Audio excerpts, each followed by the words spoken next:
My interview with Iranian President Mahmoud It turned out to be a feisty one. The president seemed to relish the give and take, which produced some startling and surreal moments. He even suggested at one point that Osama bin Laden is living quietly in Washington, D.C., home to the powerful woman he called Iran's enemy. You called Secretary of State Clinton an enemy of Iran. Do you consider President Obama an enemy of Iran as well? I consider that there is a difference between Mr. Obama and Mrs. Clinton, but I'd like to ask, is Mrs. Clinton a friend of Iran in your opinion, as an American? In your mind, do you think she's a friend of ours? I believe that Secretary of State Clinton is a friend of the Iranian people. I believe she is opposed to some actions of the Iranian government, specifically the development of nuclear enrichment, which could lead to a weapons program in the future. Very well. We are friends of the American people. But if the United States stores several thousand nuclear bombs, threatens others, interferes in other countries' affairs, I would say these are actions that we're opposed to. Does that turn us into an enemy of the American people, or the enemy of the wrong policies adopted by some authorities?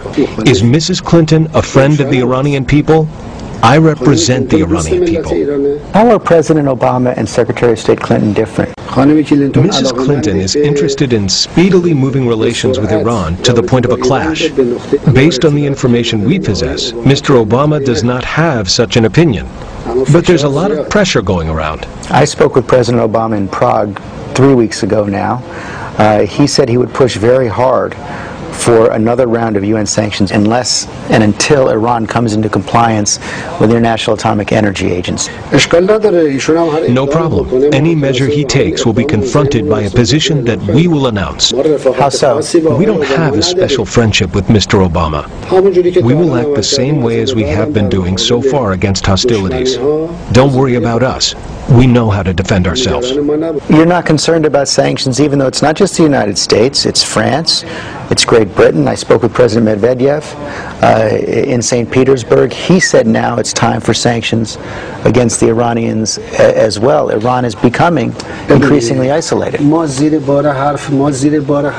will not accept something that's being forced upon us. The issue that 3 or 4 countries possess a nuclear bomb and want to prevent the others from its peaceful nuclear energy goals, it is in violation of laws and against justice, and we will not accept it.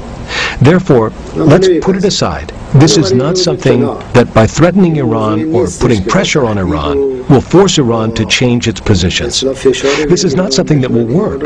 Its time has passed. For them, it is better to cooperate with Iran according to the laws. But Mr. President, do you understand? According to justice and on the basis of friendship. You talk about international law, you talk about principles of justice and friendship. Do you understand how so many in the world community cannot take your statements at face value about nuclear weapons? You say you don't want nuclear weapons when you refuse to comply with the guidelines set out by the International Atomic Energy Agency. 118 member states of the non-aligned movement have declared their support for Iran's position.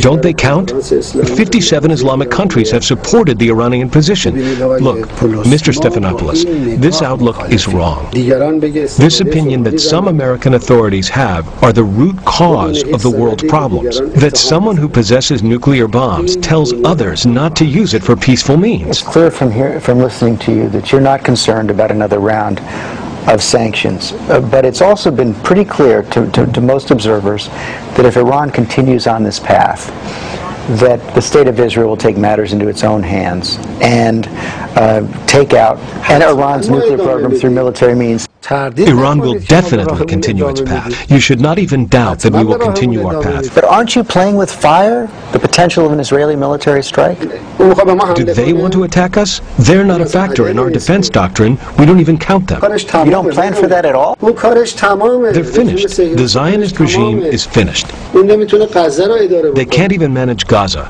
They want to get into a conflict with Iran? Everybody knows about this, and I'm surprised that you as a professional journalist don't know.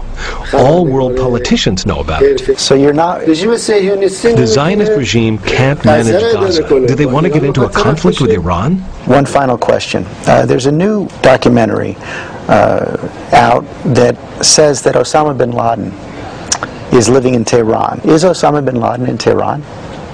واقعا سوال تو خیلی خنده داره. Your question is laughable. Why? The U.S. government has invaded Afghanistan in order to arrest bin Laden. They probably know where bin Laden is. If they don't know where bin Laden is, why did they invade? First, they invaded. Then they tried to find out where he is. Is that logical?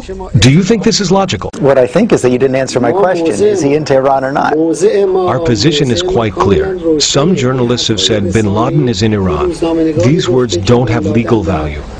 Our position towards Afghanistan and against terrorism is quite clear. Is it true or not? Maybe you know, but I don't know. I'm asking you, you're the president of Iran. I don't know such a thing. You are giving news which is very strange. So let me ask it a different way. If you did know that Osama bin Laden was in Tehran, would you show him hospitality? Would you expel him? Would you arrest him? I heard that Osama bin Laden is in Washington, D.C. No, you didn't. Yes, I did. He's there because he was a previous partner of Mr. Bush. They were colleagues, in fact, in the old days. You know that. They worked together. Mr. bin Laden never cooperated with Iran, but he cooperated with Mr. Bush. I'll ask one more time and then I'll let you go. If you knew that Osama bin Laden was in Tehran, which you say you don't, if you knew, would you expel him? Would you arrest him? Would you show him hospitality?